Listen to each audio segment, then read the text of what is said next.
보리마을 자비선 명상센터 선원장 소임을 맡고 있는 여매입니다. 반갑습니다. 한 주 동안 잘 지내셨습니까? 예, 부처님 말씀 중에 100가지 비유를 들어가지고 해놓은 백유경이라는 경전이 있어요. 거기에 보면은 무슨 내용이 있냐면은 몸통은 하나인데 머리가 2개 달린 새 얘기 혹시 들어보셨죠? 한날은 한쪽 오른쪽 새가 이제 잠을 자고 있는데 왼쪽 새가 이제 맛있는 먹이를 먹었는가 봐요. 그리고 일어나니까 자기한테 얘기도 안 하고 먹었다는 거죠. 그 화가 나가지고 또 오른쪽 머리가 잠을 자는 사이에 그 독약을 먹었다는 얘기가 있습니다. 이 얘기가 뭐냐면은 우리는 다 한 몸이라는 거죠. 아마 지금 남북도 마찬가지고 세계 곳곳에서 생기는 이 테러라든가 여러 가지 지진, 기아 이런 문제들은 아마 우리가 하나가 되지 못하는, 하나라는 인식을 하지 못하는 그런 속에서 발생하지 않나는 생각이 듭니다. 마침 지금 저와 여러분들이 개별적인 것 같아도 만약에 큰 하나의 생명체로 본다면은 우리 모두는 세포 하나하나입니다.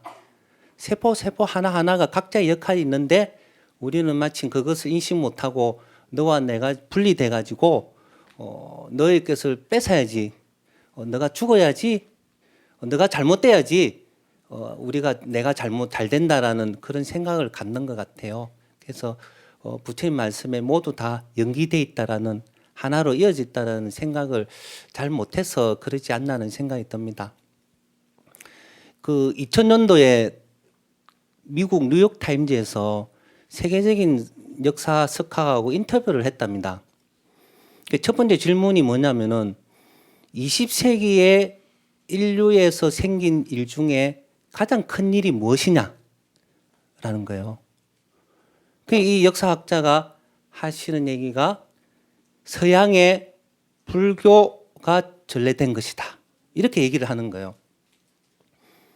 기자가 깜짝 놀라는 거예요. 왜 20세기에 인류에 일어난 일 중에 1, 2차 대전도 있고 히로시마 원폭도 있고 또 한반도에 남북 전쟁도 있었고 그리고 냉소 분쟁 그리고 달나라, 얼마나 많은 일들이 많았어요. 그러나 이분은 서양에 불교가 전해졌다라고 얘기를 하신 거예요. 왜냐고 이제 물으니까 지금 서양에서는 모든 사상이나 정치가 세계 평화를 갈구하기 위해서 왔는데 지금까지 평화가 된 적이 없다.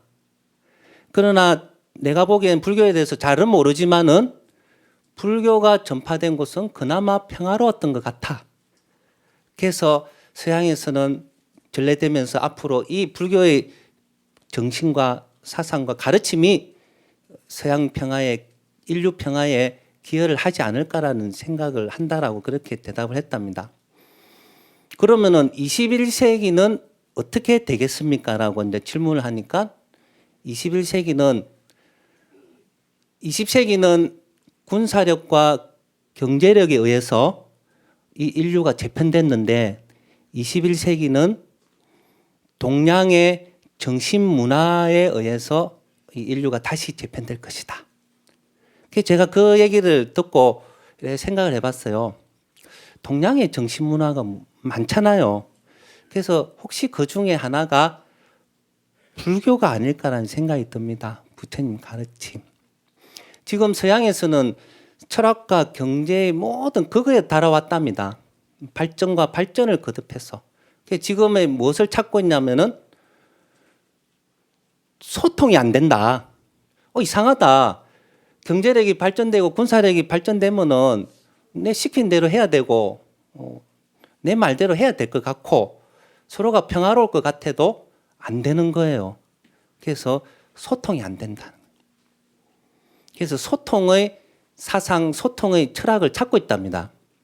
제가 이렇게 생각해 보면은 소통을 하려면은 2가지가 바탕이 돼야 되지 않을까. 첫 번째는 평등성. 너와 내가 같아. 평등성이 먼저 시작을 하는 거죠. 또 하나는 뭐냐? 다양성. 너 다르고 내 다르다. 너와 내가 같지만은 너는 남자고 나는 여자다. 이렇게 다양성을 인정해야 되지 않겠냐는 생각이 듭니다. 그러면은 부처님 가르침에 보면은 그 두 가지가 꼭 맞다는 생각이 들어요. 평등성이 뭡니까? 첫 번째, 이 생명체, 지구의 생명체는 모든 생명체는 생로병사를 거친다. 저부터 여러분 다 가축, 짐승, 벌레 모든 거는 생로병사에 평등하다는 거죠. 늙고 죽고 병들고 태어나고. 그죠? 그리고 또 하나는 그러면 평등성은 무엇에서 찾을 수 있냐면은 모든 거는 변한다. 변한다는 입장인 거예요. 평등은 변한다. 그리고 다양성은 뭐예요? 다양성. 너와 내가 틀리다라는 거. 이것은 뭐냐면 마침 바닷물에서 구름이 일어나가지고 각각의 물방울을 뿌리지만은 그 물방울이 대지에서 다시 시냇물로, 계곡물로, 강물로 모여서 다시 바다로 간다는 거죠. 하나에서 전체로 갈 수도 있고 전체에서 다시 하나도 갈 수 있는 방법이 뭐예요? 실체가 없다라는 거죠. 고정되어 있지 않다라는 거. 이 뭡니까?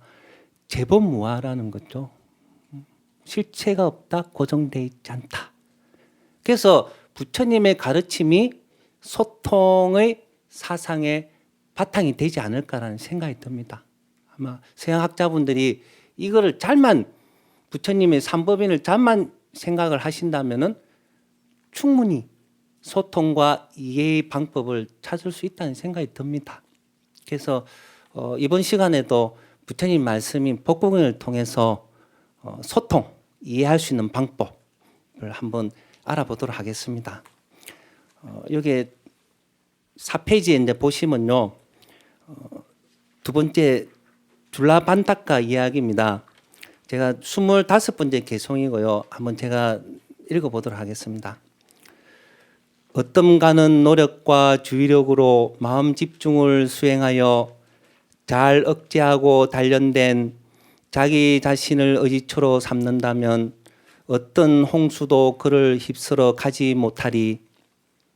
부처님께서 하신 개송인데요.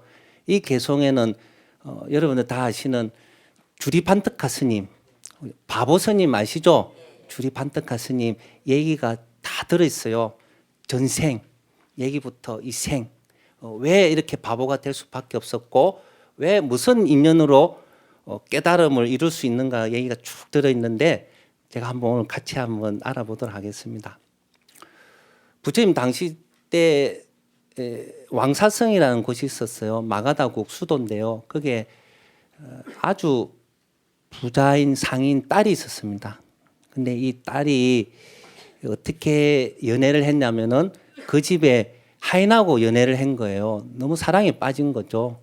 지금도 인도가 계급 사회가 이게 어긋나면은 막 살인 사건 나고 많이 봤죠. 부모가 자식을 죽인다든가. 그와 마찬가지로 그 당시에는 말할 것도 없었죠. 그 하인하고 사랑에 빠져가지고 몰래 도망을 가요. 먼 곳에 가서 도망을 가가지고 결혼 생활하고 사는데 아기를 가진 거죠.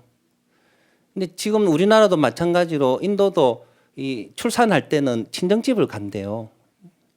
그래서 아무리 도망을 놓은 자기 친정집이지만은 출산은 친정에서 해야 되겠다. 근데 이 생각을 갖고 남편한테 얘기하니까 남편이 가면은 죽는다라는 생각 때문에 차일피일 미루는 거예요. 내일 가자, 모레 가자, 막 이런 식으로. 그게 도저히 안 돼가지고 몰래 도망을 갔대요. 출산하려고 친정집으로. 그런데 그 가는 길에 아기를 낳았다는 거예요. 그래서 그 아기 이름이 빤디까. 이 우리말로 하면 길이래요. 길 위에서 난 아기래서 이름이 길, 빤디까. 그래서 첫째가 뭐냐 마하 크다는 뜻으로 마하 빤디까라는 이름을 지었대요. 그다음 또 둘째를 똑같은 방식으로 그렇게 출산을 한 거예요. 둘째가 뭐냐면은 주리반트까. 네, 주리라는 거는 작다라는 뜻인가 봐요. 저번 시간에 마하깔라, 줄라깔라 할 때 깔라인데 큰 깔라, 작은 깔라 하듯이 작은 반티카, 작은 길 이렇게 이름을 지었는데 그 형제가 이제 부모님하고 이제 자라는데 점점 자라다 보니까 너무 생활이 어려운 거예요. 그래서 우리 친정집에 가면은 우리 아버님 어머님이 부자인데 좀 도움을 받아야 되겠다 이러면서 이제 왕사성으로 가는 거예요. 가니까 이제 부모님 댁에 가니까 부모님 노발대발하시는 거예요. 너가 우리 가문의 명예에 먹칠을 하고 네가 우리의 가슴에 몫을 박았다 이래가 받아주질 않는 거예요. 이제 그 딸을 하고 사이를 내쫓는 거예요. 그러나 이 두 형제, 이 갓난 아기가 무슨 죄가 있냐 이런 생각으로 형제는 키우는 거예요. 할아버지가 외할아버지가.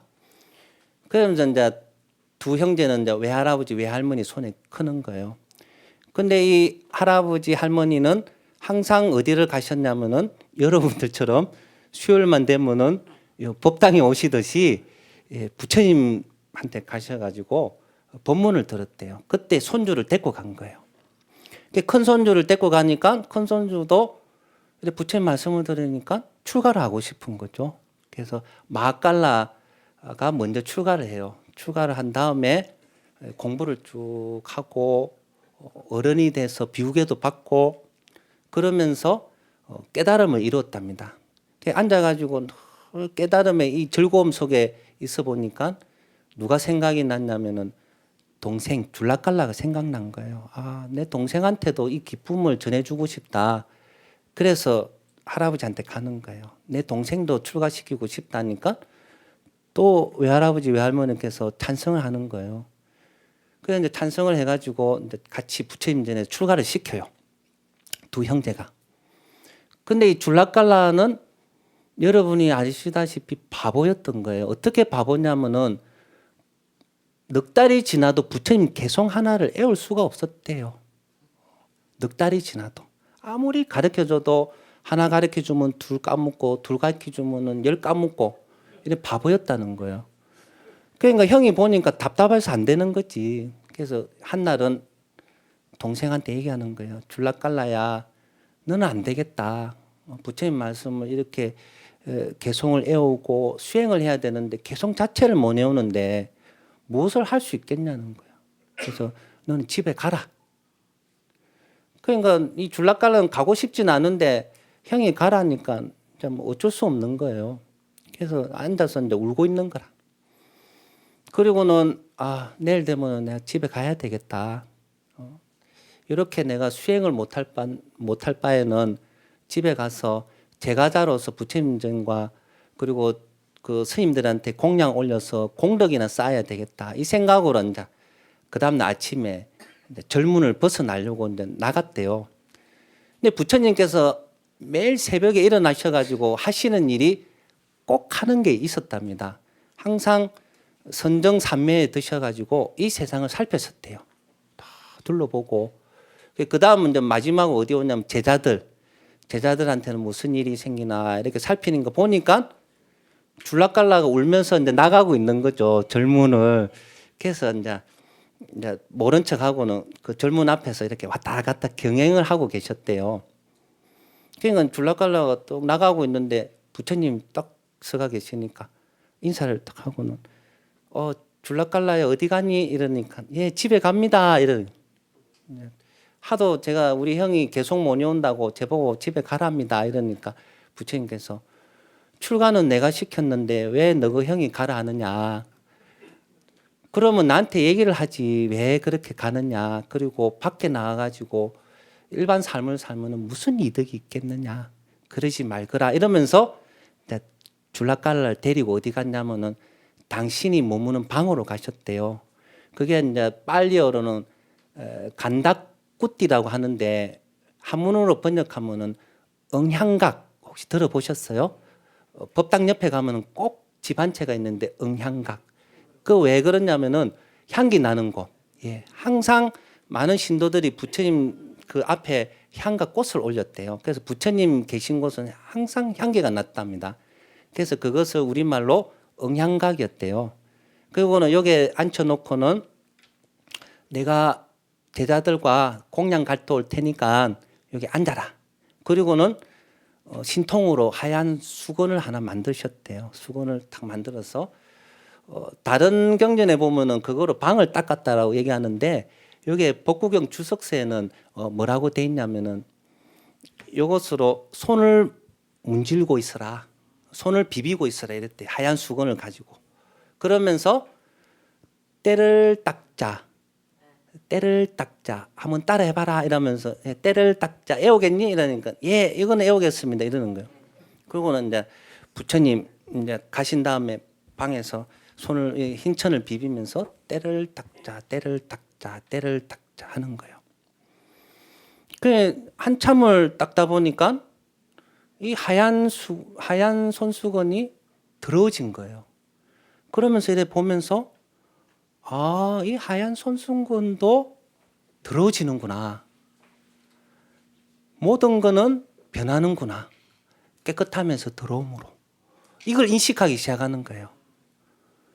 그리고는 아, 모든 거는 모든 조건 지어진 거는 변한다. 예, 대행무상이라고 생각이 들면서 그때부터 고요히 명상에 잠겼답니다. 근데 더 재미난 거는 공양청에 나가신 부처님이 그 사실을 알고는 광명으로 삐스로 몸을 놔두셔가지고 그 산매에 제자한테 줄라깔라한테 법문을 하셨대요. 그래 맞다. 심지어 이 수건도 때에 의해서 더러워지는데 하물며 우리 마음도 마찬가지다. 욕심과 한냄과 어리석음에 의해서 우리 마음이 오염된다, 더러워진다. 그래서 이것을 제거해야 된다. 이렇게 법문을 해주시는 거예요. 그 법문을 듣고는 줄라깔라가 단박에 아라한이 되셨답니다. 깨달았답니다. 그리고는 무엇은 보통 10대 제자 중에 보면 신통제일, 설법제일 있잖아요. 근데 줄라깔라는 분신제일이었대요. 마음만 먹으면은 여러 몸을 놔두는. 보통 그때 당시 스님들은 뭐 1명, 2명. 근데 줄라깔라는 1000명의 몸을 놔둘 수 있었대. 최고였대요. 그리고는 이제 고요히 방에 이제 앉아 있는데 이제 공양청을 간 거죠. 그럼 부처님께서 제자들한테 얘기하는 거예요. 요 공양에 빠진 스님이 있느냐 없느냐 이러니까 예 없습니다 이러는 게 제자들이 줄라깔라 간 줄 알고 한 명도 없이 다 모두 다 참석했습니다 이러는 게 아니다 한번 가봐라 이래. 그러면서 거기에 이제 치자를 시켜서 그 집에 이제 하인을 시켜서 보내는 거예요. 그래서 또 가보니까 그 절에 스님네가 1000명이나 있는 거예요. 뭐 마당 쓰는 스님, 뭐 빨래하는 스님, 그리고 참선하는 스님 이래 1000명이 있는 거예요. 그 하인이 놀래가지고 오는 거예요. 아이고 부처님 그 가니까 스님네들이 1000명이나 계십니다 이러니까 아니다 다시 가봐라 이러는 거예요. 가서 줄라깔라 스님 부처님이 찾으십니다 이러면은 이렇게 외쳐라. 그때 제가 줄라깔라입니다 이럴 때 제일 먼저 얘기하는 스님을 손목을 탁 잡으면은 될 것이다 이러는 거예요. 그래서 또 가서 얘기하는 거예요. 1000명의 스님이 줄라깔라 스님 부처님 찾으십니다 이러니까 내가 줄라깔라입니다 이러니까 첫 번째 대답한 스님 손목을 탁 잡으니까 999명의 스님은 사라져 버리고 줄라깔라 스님만 있는 거예요. 그 스님은 이제 모시고 딱 오니까 부처님께서 그 공양청을 한 제자한테 하는 얘기가 오늘은 내 대신 줄라깔라가 법문을 할 것이다. 주리반득하. 제가 줄라깔라 큰일 났네 이거. 주리반득하. 주리반득하가 내 대신 법문을 할 것이다. 이러니까 뭐 뭐 신도도 막 웅숭웅숭하고 스님들도 웅숭웅숭한 거예요. 저 바보가 안 가고 아이고 큰일 났다 막 이제 이래 싶은 거예요. 근데 주리 반떡가 스님이 탁 앉아가지고 부처님 법문을 쭉 대신 하는 거예요. 근데 이것이 삼법인, 사성제, 팔정도, 12연계 너무 잘 맞는 거예요. 얘기 하나하나가. 사람들이 다 놀라는 거죠. 그래서 이제 법회가 끝나고 이제 절로 돌아온 거예요, 좀 다. 그래서 이제 제자들이 이제 부처님은 그 응양각에 항상 쉬실 때 오른쪽 옆구리를 땅에 대고 이렇게 해가지고 쉬고 계셨대요. 근데 쉬시면서 뭐 했냐면은 제자들이 무슨 얘기 하나 다 들었대요. 무슨 얘기 하나. 신통으로. 천이통으로. 그 제자들이 이제 막 궁금한 거예요. 막 뭐 모여 삼삼오 모여가지고 웅숭웅숭한 거라.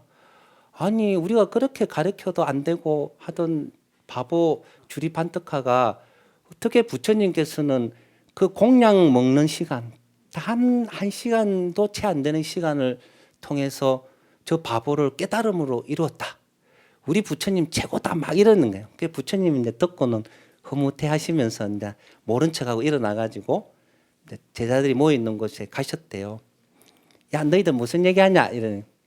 예, 우리 지금 부처님 최고라고 얘기하고 있습니다. 그러니까 그래 맞지 이러면서 이제 내 얘기 들어봐라 하면서 또 법문을 하시는 거예요. 그 법문 내용이 뭐냐면은 첫 번째 왜 주리반떡가가 바보가 될 수밖에 없었냐. 전생 얘기를 하는 거예요. 전생에 스님이었는데 엄청 똑똑했대요.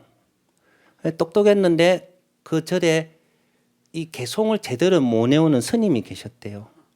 그 주리반떡하가 바보라고 놀렸대요.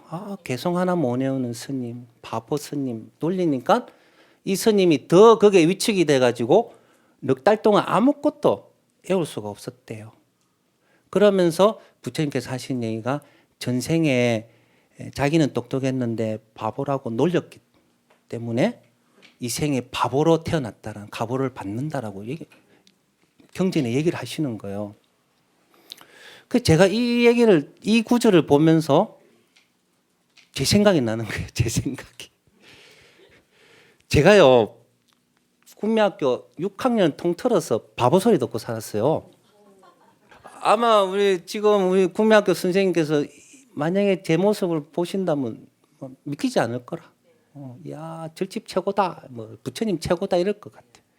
말 한마디 못하고 맨날 친구들한테 바보 소리 듣고 살았어요. 그래서 더군다나 누구한테 많이 들었냐면은 여학생들한테. 그래서 저는 꿈이 뭐냐면은 중학교 가는 거, 남자 중학교 가는 거, 가면은 여자 없는 세상에 살고 싶다. 근데 제가 무슨 기억이 나냐면요, 제가 출가를 하고 나서 어떤 스님 이제 그 전생을 보는 스님 계신데 가지고 우리 도반듣기 간 거예요. 방학 때. 그래 가가지고 앉아가지고 이 질문 저 질문 하는데 스님 우리 전생이 뭡니까? 한데 물어보니까 뭐 스님은 뭐 선방수자 뭐 이랬는데 저는 스님은 강사 이러는 거예요. 근데 강사였는데 신도들한테 이 법회를 하면은 못 알아들으면 제가 바보라고 놀렸대요. 그때 그 말 하는 거예요. 그래서 제보고 스님은 방학 끝나고 절에 가시면은 참회 진언을 10만독을 하세요. 이래요. 제가 가서 한 거예요. 10만독. 옴 살바 모짜 모지 사다야 사마 옴 살바 뭐 그냥 한 거죠. 근데 이 부처님 말씀을 딱 듣고는 그렇구나. 그때 그 스님 말씀이나 내가 왜 국민학교 6학년을 통틀어서 바보라고 놀림을 받았을까? 맞는 거예요. 요즘 말로 왕따죠, 왕따. 이로 말할 수 없는 왕따. 그래서 저는 죽을 생각은 못 한 것 같아. 중학교 갈 생각만 한 거라. 중학교 가니까 막 세상 살판 난 거지. 뭐. 여자 없는 세상. 그 또 여자 선생님 또 무서웠어. 그래서 중학교, 고등학교 이렇게 지나고 대학교 가가지고 출가를 해가 절에 오니까 보살님들이 더 많아. 이 퍼센테이지가 막 80% 넘어. 제가 막 더 무서운 거예요. 그래서 아마 전생에 제가 이렇게 법회를 보면서 이것도 못 알아들어요 이러면서 제가 놀렸던 대가를 6년 내에 받은 것 같아요. 6년. 5년이니까 6년. 6년 내에 받았는데 그래서 제가 그걸 알게 됐어요. 그리고 또 두 번째 법문을 하시는 게 뭐냐면은 그러면은 왜 주리반특하가 깨닫게 됐느냐? 바본데. 그게 뭐냐면은 또 어느 시대 왕이었대요. 왕이 이제 밖을 시차를 나가는 거예요. 시차를 나가면은 땀도 흘리고 먼지도 막 이렇게 뒤집어 쓰겠죠. 그때 하얀 수건으로 땀을 이렇게 닦았대요. 닦았는데 딱 보니까 그 왕이 한 생각을 일으켰대. 한 생각. 아, 이 깨끗한 수건이 나의 이 이마를 닦음으로써 더러워지는구나. 아, 모든 거는 변하는구나. 이 생각을 했대요. 그 한 생각이 씨앗이 돼가지고 지금 이 생에 그 손수건을 이렇게 손으로 비비면서 깨달음을 얻었다는 거예요. 그러니까 막 제자들이 막 한우성하는 거죠. 야, 그렇군요. 이러면. 그래서 제가 이걸 보면은 우리도 마찬가지인 것 같아요. 한 생각 일으키는 거. 한 생각. 그러나 어떤 생각을 일으키느냐? 그 수많은 하루에 수많은 생각 중에 한 번, 아, 모든 거는 무상하구나. 제가 저 대만에 있을 때요, 절에 있었는데, 대만 절에 있었는데, 요 국민학교 2학년 되는 스님이 계셨어요. 삼위성인데, 기도 잠깐 하고 이랬는데 너무 신기한 거라. 그래서 제가 스님 왜 출가하셨어요? 이러니까 이 스님이 재행무상 아니다 인생무상 이러는 거예요. 제가 아, 예, 이러고 숙이고 있는데 인생무상회가 출가했다. 9살짜리 스님. 야, 대단하다 싶어요. 최고라고 막 이래 지켜주셨어요. 그와 마찬가지로 우리는 한 번쯤은 이는 인연을 깨달음의 인연을 심는 거예요. 아, 모든 거는 무상하구나. 아, 세상은 모든 거는 변하는구나. 이렇게. 그래서 부처님께서 이 말씀을 주리반득하게 전생 얘기를 해주고 개송을 읊은 거예요. 제가 다시 한번 보면은 25번째 개송이에요. 어떤가는 노력과 주의력으로 마음 집중을 수행하여. 여기 보면은 어떤가는 노력이에요. 비록 바보지만은 나는 안 된다, 나는 안 된다 이게 아니라 계속 노력하는 거예요. 노력. 그러나 그 무엇은 바탕으로 하느냐? 부처님 말씀하신 삼법인을 바탕으로 항상 생각에 두고 수행 정진하는 거예요. 그리고는 마음 집중을 한다라고 얘기되어 있습니다. 마음 집중. 제가 저번 시간에 말씀드렸죠. 항상 변화를 관찰하는 거예요. 변화 관찰. 그래서 잘 억제하고 단련된 자기 자신을 의지처로 삼는다면 어떤 홍수도 그를 휩쓸어 가지 못하리라.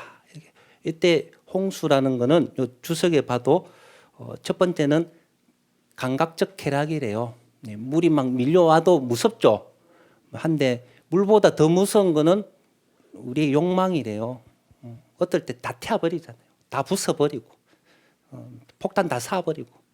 저 보스턴에 폭탄 테러 하잖아요. 대상도 안 가리잖아요. 민간인 그런 거 안 가리고 그냥 터뜨려 버리는 거예요. 두 번째가 그릇된 믿음이랍니다. 잘못된 믿음. 그리고 세 번째가 내가 있다라는 집착. 나는 영원히 살 것이라는 집착. 그리고 네 번째가 고진멸도라는 이 진리를 모르는 경우. 이것이 홍수라고 합니다. 그래서 이 개송을 하면서 부처님 법문을 끝내셨대요. 미국에 그 알버트 앨리스라는 유명한 심리학자가 있었습니다. 프로이드의 이 직계죠. 1960년도에 무엇을 얘기를 하시냐면은 심리 분석을 해보는 거예요. 계속 해보니까 사고 문제점을 찾아내는 거예요. 그 문제점을 다 찾아내는 거라. 어릴 때 무슨 일 때문에 지금 이것 때문에 겁낸다. 이것 때문에 못한다. 근데 치유 효과가 낮은 거예요. 그래서 계속 연구를 해보니까 그 일어난 사건의 문제가 아니라 그거를 바라보는 생각이 문제구나 라는 것을 발견하기 시작해요. 그러면서 무슨 이론을 내세웠냐면은 합리적 정서치료. 쉽게 얘기하면요. 나는 항상 많은 사람들한테 사랑받고 관심받아야 된다. 항상. 나는 반드시 1등 해야 된다. 2등 하면 죽는다. 그리고 나는 꼭 성공해야 된다. 나는 이때가 실패해 본 적이 없다. 실패하면 나는 죽음이다. 나는 완전히 나락이다. 이래. 그리고 결코 그런 하면 안 된다. 이런 식으로 이런 생각들 반드시 꼭 결코 그리고 뭐죠?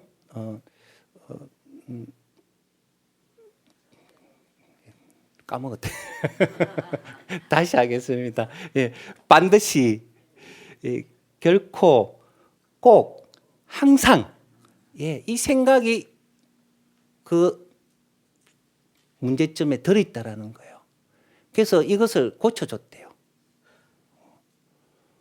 그러니까 사람들이 막 행복해지기 시작하는 거예요.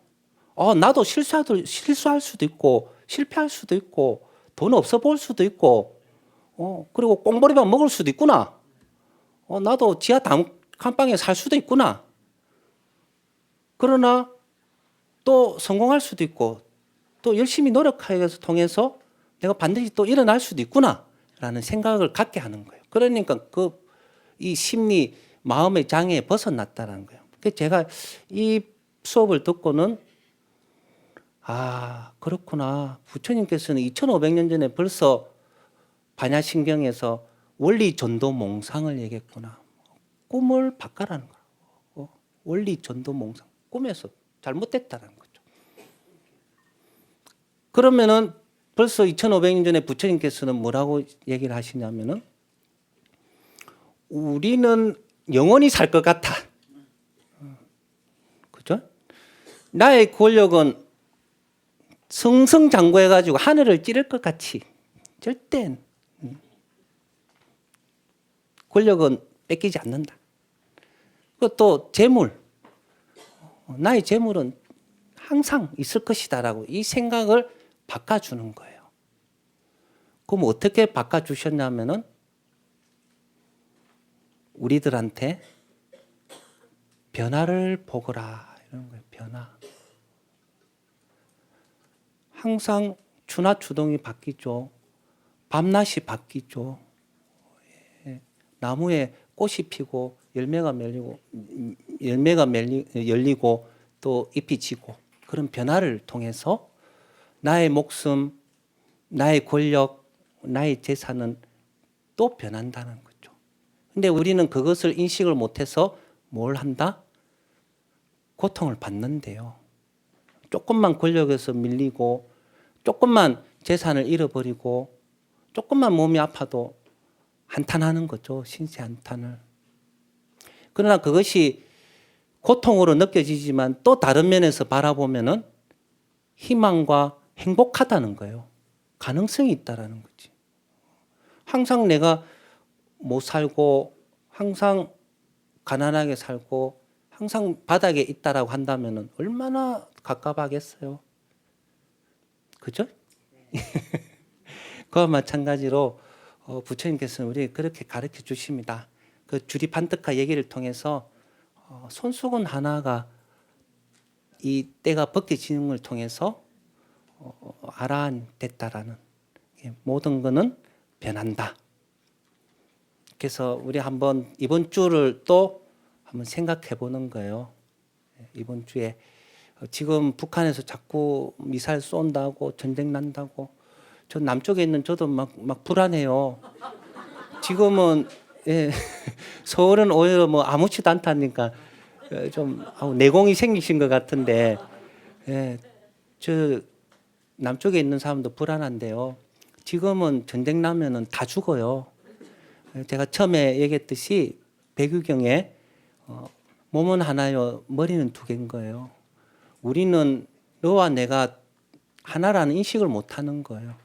전 세계가 하나라는 인식을 못 하는 거예요.